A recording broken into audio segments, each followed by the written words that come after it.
तो आदाब, नमस्कार, गुड इवनिंग, सत श्री अकाल। एक बार फिर आप तमाम लोगों का स्वागत है क्राइम तक की कहानी के इस एपिसोड में। उम्मीद है पूरी फैमिली अच्छी होगी। आज मंडे नए हफ्ते की शुरुआत। कहानी शुरू करूं उससे पहले एंटीलिया के सचिन वाजे में एक अपडेट आपको दे दूं कि एक जो रियाज काजी सचिन वाजे के अंडर में काम किया करता था, असिस्टेंट पुलिस इंस्पेक्टर, वो भी क्राइम ब्रांच CIU में, उसे भी NIA ने अरेस्ट कर लिया और उस पर इल्ज़ाम ये है कि वो सबूतों के साथ छेड़छाड़ कर रहा था, सबूतों को मिटा रहा था। ये वही रियाज काजी है जिसने सचिन वाजे के घर से जाकर DVR, उसके कॉम्प्लेक्स की जहाँ पे गाड़ी पार्क थी, वो सारी चीज़ें हासिल की और फिर उसको डिस्ट्रॉय किया था। तो दूसरा असिस्टेंट पुलिस इंस्पेक्टर है जिसे गिरफ्तार किया गया है। और जो NIA ने कोर्ट में, स्पेशल कोर्ट में मांगी थी रिमांड रियाज काजी की, उसमें यह था कि न सिर्फ ये सबूत मिटाने बल्कि मनसूख हिरेन के कत्ल की साजिश के से जुड़े हुए सबूत मिटाने में भी उसका रोल रहा है और एंटीलिया साजिश में भी। लेकिन कितना बड़ा रोल है, क्या है, ये आने वाले टाइम में पता चलेगा।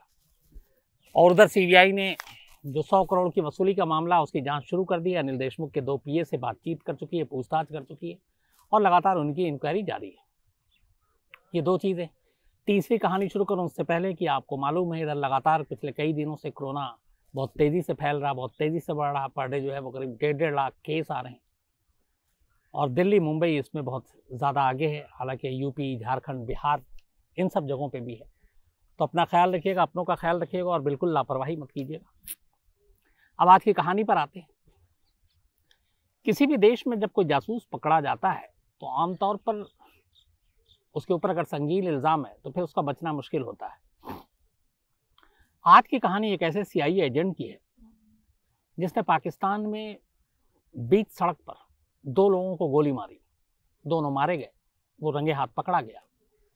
लेकिन इसके बावजूद उसे सज़ा नहीं हुई, जबकि मांग ये थी कि उसे फांसी होनी है। इस एक इंसिडेंट की वजह से अमेरिका और पाकिस्तान के रिश्ते तक में खटास आ गई थी। विदेश मंत्री ने इस्तीफा देने की धमकी दे दी थी। लोगों का गुस्सा था। पाकिस्तान के उस वक्त के प्रधानमंत्री का एक बयान आया कि अगर मैं इस CIA एजेंट को छोड़ देता हूं तो पाकिस्तानी नाराज, नहीं छोड़ता हूं तो दुनिया नाराज। अजीब मुश्किल है। लेकिन फिर ब्लास्ट में कैसे इस मसले का हल निकलता है, कैसे ये सारी चीजें होती है, ये आज की कहानी है। बात 2011 की है। एक CIA का कॉन्ट्रैक्टर एजेंट जो आर्मी में काम कर चुका है, US के, काफ़ी अच्छी उसकी ट्रेनिंग है, वो पाकिस्तान में था और पाकिस्तान में बाकायदा डिप्लोमेट जो चैनल होता है और जिसके थ्रू आप रहते हैं, वो उसके पास भी था। 2011 जनवरी की बात है। वो लाहौर के एक चौक से गुजर रहा था अपनी गाड़ी में। अचानक लाल बत्ती थी, गाड़ी रुकी हुई थी। उसके साइड में एक मोटरसाइकिल आकर रुकती है। उसमें 2 लोग बैठे हुए थे। अचानक दोनों मोटरसाइकिल पे जो सवार थे वो रिवॉल्वर निकालते हैं और कार में बैठे इस CIA एजेंट की तरफ रिवॉल्वर की नाल कर देते हैं। कार में बैठा था रेमंड डेविस। ये CIA का कॉन्ट्रैक्टर था, CIA का एजेंट था और पाकिस्तान एक खास मिशन पे आया हुआ था। जैसे ही वो देखता है कि बाइक सवार उसकी तरफ रिवॉल्वर ताने में, वो फटाफट अपनी पिस्टल निकालता है और उसके बाद फायर कर देता है। करीब 5 गोली मारता है वो। दोनों बाइक सवार वहीं पे मौके पे गिर जाते हैं। गोली बिल्कुल करीब से लगी थी। बाइक सवार को मौका नहीं मिला रेमंड डेविस को गोली मारने की। उससे पहले इसने मार दिया, क्योंकि ट्रेन था, CIA का एजेंट था, US आर्मी में काम कर चुका था, पूरी ज़िंदगी उसने इन्हीं चीज़ों का सामना किया था, तो उसके लिए ये सब कोई नई चीज़ नहीं थी। अब जब गोली चली, दिन दहाड़े चली, भरे चौक पे चली, आसपास में गाड़ियाँ और भी खड़ी हुई थी, लोग भी थे, उन्होंने देखा। इसके बाद एक अजीब सी हालात हो गई। लोग रेमंड डेविस की कार की तरफ बढ़ने लगे और सब बेहद गुस्से में थे। उन्हें कुछ मालूम नहीं था कि ये शख्स कौन है, बाइक पे कौन था, लेकिन इस तरीके से 2 लोगों को गोली चलाकर मारना वहाँ के लोगों को गुस्सा दिला गया। और अब ये था कि शायद मॉब लिंचिंग हो जाए, रेमंड डेविस के ऊपर लोग टूट पड़े, उसे मार डालें। रेमंड डेविस को भी हालात का अंदाज़ा हो गया। वो गाड़ी छोड़कर वहाँ से भाग उस वक्त सकता नहीं था, क्योंकि आगे पीछे गाड़ी थी। उसने लेकिन इसी बीच में एक कॉल किया अपने कॉन्सुलेट में, US एम्बेसी में, और उसने ये सारी चीज़ें बताई और मदद मांगी। इस दौरान में भीड़ लगातार रेमंड डेविस की कार की तरफ बढ़ रही थी और उसे पता था कि शायद ये लोग मार दें, क्योंकि उस पर गोलियां कम पड़ जाएंगी। उस दौरान में कॉन्सुलेट से एक गाड़ी निकलती है, एक एसयूवी रेमंड डेविस के इस कॉल के बाद रेमंड डेविस की मदद करने के लिए। और चूंकि उसे जल्दी पहुंचना था, वो एसयूवी बेहद तेजी से चल रही थी। अचानक एक रॉन्ग साइड से एक शख्स और एक बाइक पे निकला और टक्कर हो गई, और उस शख्स की जो बाइक सवार था उसकी भी मौत हो गई। तो करीब 10 मिनट के अंदर अंदर अमेरिकन की वजह से 3 पाकिस्तानियों की मौत हो गई, 2 गोली से मरा और 1 रोड एक्सीडेंट में। इधर इस बीच में भीड़ बेकाबू थी, बढ़ रही थी आगे, तभी पुलिस फोर्स वहां पे आ गई और किसी तरह रेमंड डेविस को गाड़ी से निकाला, गाड़ी से, और उन लोगों से बचाते हुए वो उसको कस्टडी में ले गई। 2 लोगों के कत्ल के जुर्म में रेमंड डेविस को गिरफ्तार कर लिया गया था। पहले उसे लाहौर में ही रखा गया और फिर उसे कोट लखपत राय जेल भेज दिया गया। इस दौरान में अब अमेरिकन एम्बेसी तक ये खबर पहुंची कि उनका एक एजेंट CIA का डिप्लोमेटिक, जिसके पास चैनल से आया पास है, और वो 2 कत्ल के इल्जाम में गिरफ्तार हो गया है और रंगे हाथों पकड़ा गया। मामला बड़ा संगीन था। अब उसे बचाने की कोशिश शुरू होती है। उस वक्त बराक ओबामा प्रेसिडेंट थे, ये बात उन तक भी जाती है, लेकिन इस बीच में कुछ नई चीजें सामने आती हैं। अब ये था कि चूंकि ये पकड़ा गया, पाकिस्तानी मीडिया में भी खबर आने लगी कि रेमंड डेविस यहाँ पे क्या कर रहा था।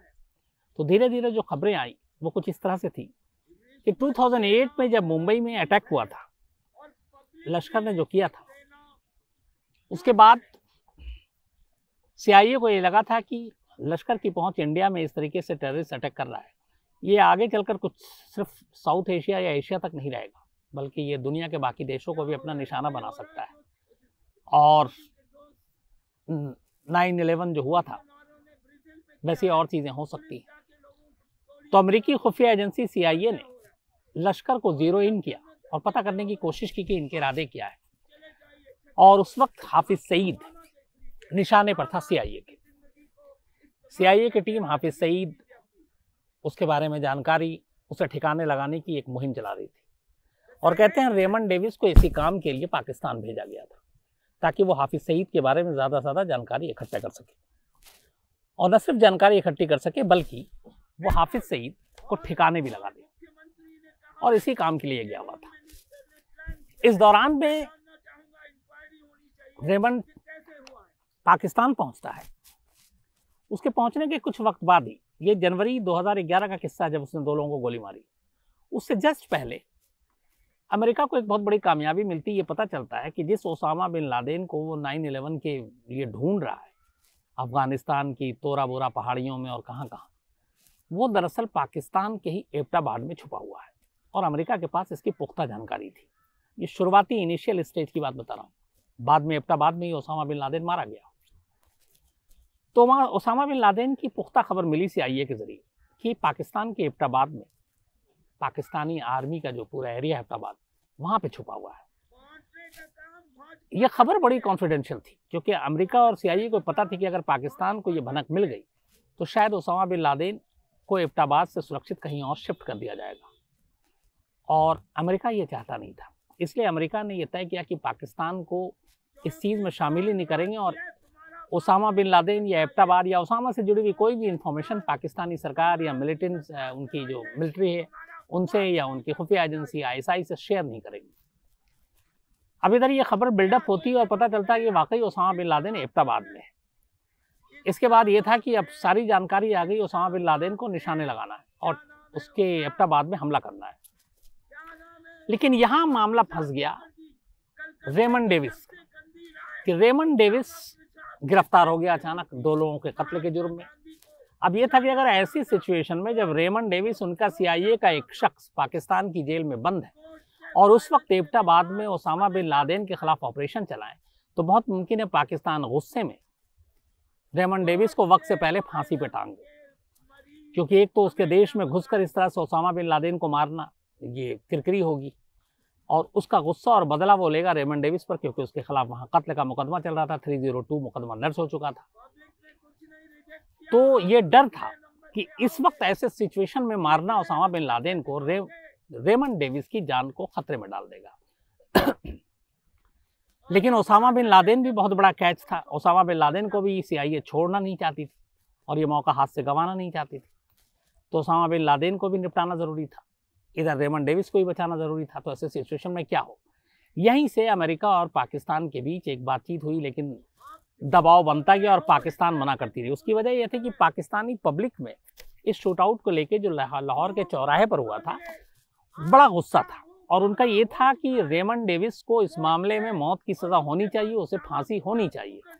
और बस इसी चीज़ के गुस्से की वजह से पाकिस्तानी सरकार भी दबाव में थी और पाकिस्तानी सरकार, अमेरिका ने लगातार बात की, यहाँ तक कि बराक ओबामा ने कहा कि ये, चूँकि वो एक डिप्लोमेटिक चैनल के थ्रू गया था और वहाँ पे वो एम्बेसी के साथ अटैच था, तो जो एक वियना कन्वेंशन के तहत है कि ऐसे डिप्लोमेट या जो एम्बेसी के जुड़े होते हैं उनको थोड़ी सी आप रियायत देते हैं और उसको उस देश को आप सौंप देते हैं।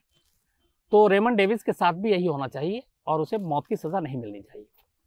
लेकिन ऐसा होता नहीं है। लोगों के दबाव और प्रेशर की वजह से उस वक्त पाकिस्तान की जो सरकार है वो अमेरिका की बात मानने से मना कर देती है और कहती है कि हम यहाँ पे इसलिए इनको नहीं छोड़ सकते क्योंकि इससे लोगों में बड़ा गलत मैसेज जाएगा और 2 लोगों का चूँकि कत्ल किया है तो इसलिए इसको सज़ा मिलनी चाहिए।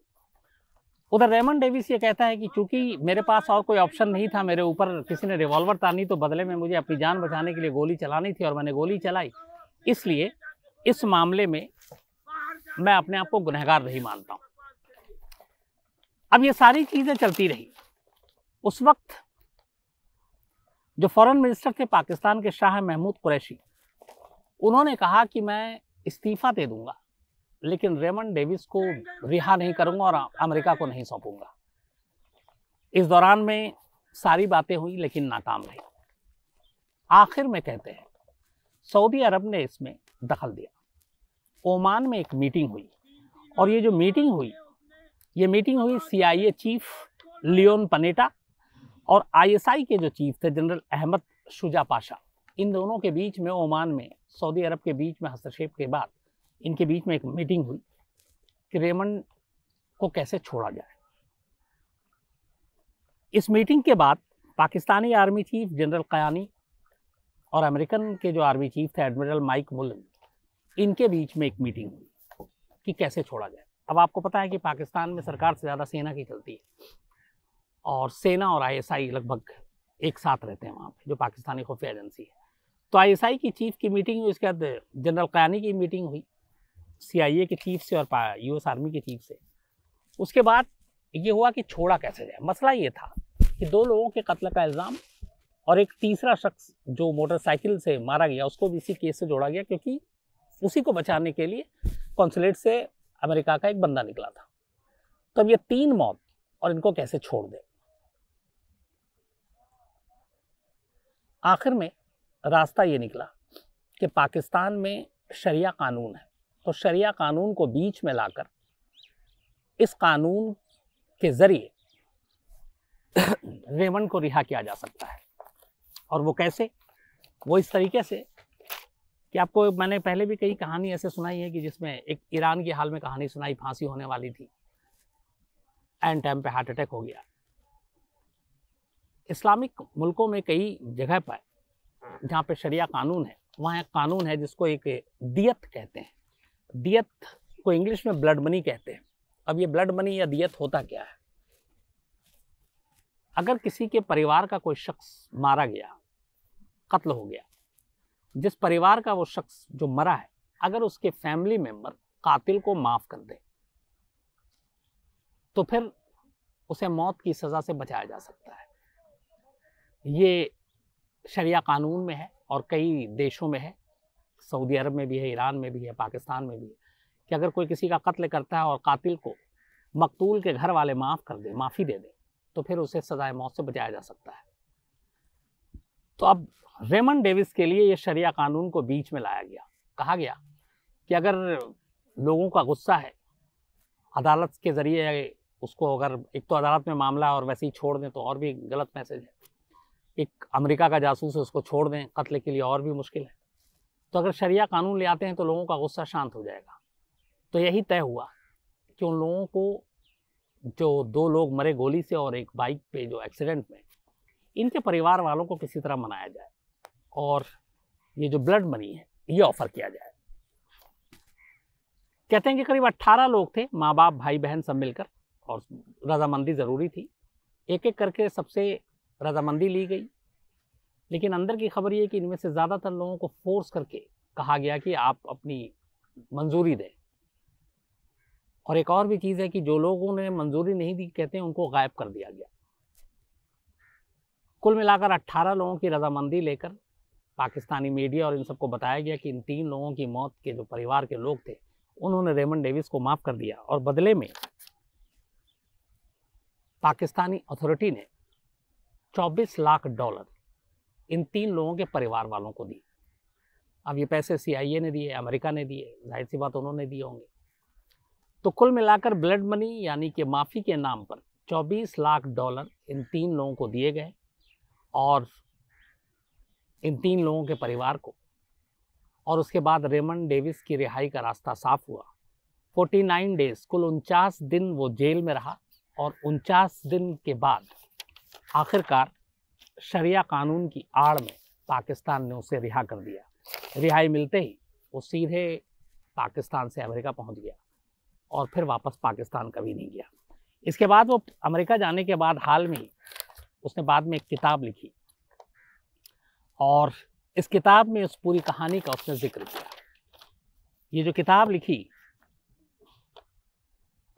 उस किताब के ज़रिए जब ये सामने आई तो एक और भी चीज़ सामने आई, और वो ये थी, पाकिस्तान ने इल्ज़ाम लगाया कि ये किताब भारतीय खुफिया एजेंसी रॉ के कहने पर लिखवाई गई है, झूठी कहानी लिखाई गई है, और ऐसा कुछ नहीं था, और पाकिस्तान को बदनाम करने के लिए ये सारी चीज़ें हुई हैं। वरना उसको अदालत और बाकी जो चीज़ें थी उसके ज़रिए उसके फैमिली की मर्ज़ी से छोड़ा गया, लेकिन उसमें पैसे की बात और बाकी चीज़ें बात, या ये कि वो हाफिज़ सईद को मारने आया था और बाकी चीज़ें चल रही थी, वो सारी चीज़ें झूठी है।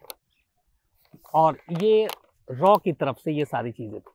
जो किताब लिखी थी, वो किताब का नाम था the contractor, how I landed in a Pakistani prison and ignited a diplomatic crisis. ये किताब रेमंड डेविस ने लिखी है, जिसमें ये पूरी कहानी है, इसका पूरा जिक्र है। तो 49 दिन तक एक CIA एजेंट पाकिस्तान की जेल में रहा 2 कत्ल के इल्ज़ाम में, लेकिन 49 दिन बाद जब सारे रास्ते बंद थे, तब शरिया कानून बीच में आया, और ब्लड मनी की आड़ में $24 लाख देने के बाद पाकिस्तान ने उस CIA एजेंट को छोड़ दिया, और वो वापस अमेरिका चला गया। तो ये थी कहानी आज की। कल अब आपसे मुलाकात होगी रात 9 बजे किसी नई कहानी के साथ। तब तक अपना ख्याल रखिएगा। Thank you very much.